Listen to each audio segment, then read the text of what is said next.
Isa ka bang OFW na nangangarap na mapagtapos ng pag-aaral ang iyong anak? Pero minsan napapaisip ka kung paano kakayanin ang mahal na tuition, projects, at araw-araw na gastusin sa school? Sa panahon ngayon, hindi na biro ang pag-aaral, lalo na para sa mga OFWs na malayo sa pamilya, na nagtitiis sa ibang bansa para lang mabigyan ng magandang future ang kanilang mga anak. Pero alam nyo guys, may mga scholarship programs ng OWA na maaaring makakatulong para mabawasan ang gastusin sa pag-aaral. At sa ibang pagkakataon, pwede pa maging malaking tulong hanggang makapagtapos ng college ang estudyante. At ang magandang balita pa dito guys, marami sa mga programs na ito ay available para sa dependents ng active OFW members. But before that, disclaimer lang po mga karikod, ang video na ito ay para sa informational at educational purposes lamang based sa official announcement at public guidelines at impormasyong mula sa OWA, CHED at iba pang legitimate sources, hindi po affiliated, connected, or officially associated ang record page sa OWA or anumang government agency. Para sa official updates at complete details, bisitahin lamang po ang official website ng OWA at CHED. Ayon mismo sa official OWA website, patuloy ang kanilang educational assistance programs para masuportahan ang mga OFW families sa pag-aaral ng kanilang mga anak ngayong year 2026. Kaya sa video na ito, pag-uusapan natin ang iba't ibang OWA scholarship programs, sino ang pwedeng mag-apply at paano makakapagsimula. Welcome back sa ating informational hub, Jen here. So let's start. Bago natin pag-usapan ang mga scholarship programs, alamin muna natin kung bakit malaking tulong ito para sa mga OFW families. Isa sa mga pinakamalaking challenge ng maraming OFWs ay ang pag-aaral po sa kanilang mga anak.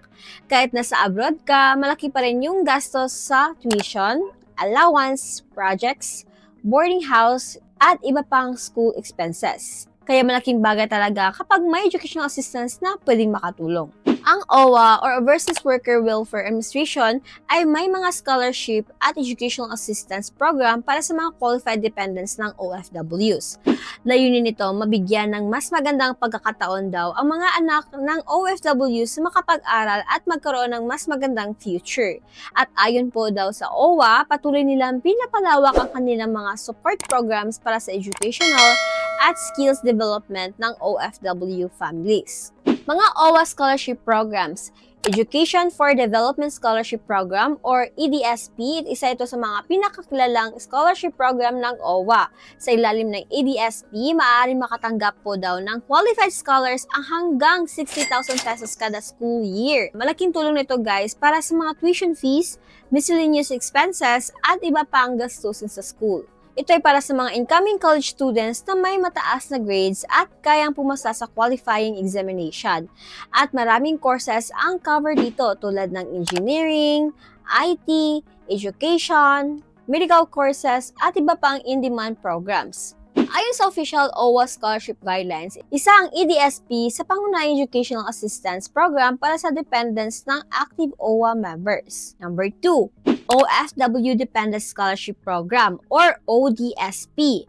Ang ODSP naman ay para sa dependents ng OFWs na may mas mababang salary bracket. Sa program na ito, maaaring makakatanggap ng hanggang 20,000 pesos per school year bilang educational assistance.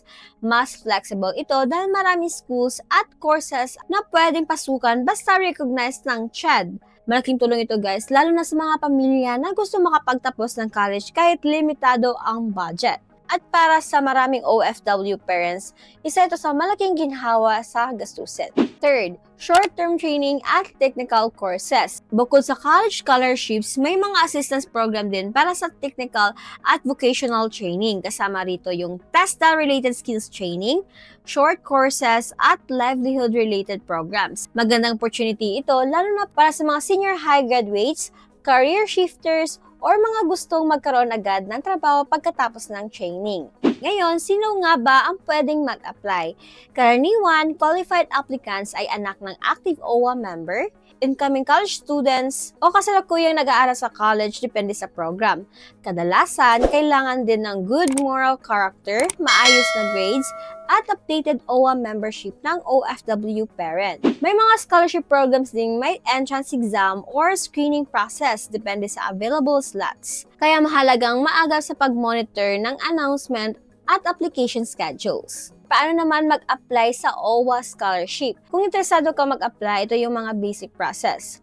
Una, ihanda ang mga requirements tulad ng birth certificate, school records, valid IDs, proof of OWA membership, at certificate of enrollment kung applicable. Second, mag-check ng official announcement sa OWA website or pinakamalapit na OWA Regional Welfare Office. Kumpletuhin ang application forms at requirements at kung required, maghintay ng exam schedule or interview. Kapag qualified naman, susunod na yung orientation at processing ng scholarship grant. Tip for you guys, mas mabuting mag-apply ng maaga dahil limited slots lamang kadalasan ang scholarship programs. Pero tandaan guys, hindi porket may scholarship ay automatic na approve agad. Kailangan pa rin ng kompletong requirements, maayos na grades, at tamang application process. At higit sa lahat, mag-ingat sa mga fake announcement at scammers online. Siguraduhin pa rin na official ng OWA page at legitimate government website lamang ang pinanggalingan ng information. Patuloy ring naglalabas ng advisories ang mga government agencies laban sa fake scholarship offers at online scams para protektado yung mga OFW families and also the students. Sa hirap ng buhay ngayon, malaking bagay talaga nang magkaroon ng oportunidad na makapag-aral ng may tulong pinansyal.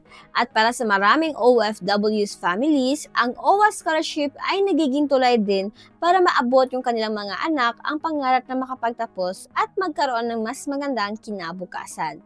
Kaya kung qualified kayo, sayang naman kung hindi nyo susubukan. Kung naging helpful ang video na ito, please don't forget to like, share, and subscribe para mas marami pang OFW tips and guides, scholarship guides, government programs, at practical information para sa mga Pinoy.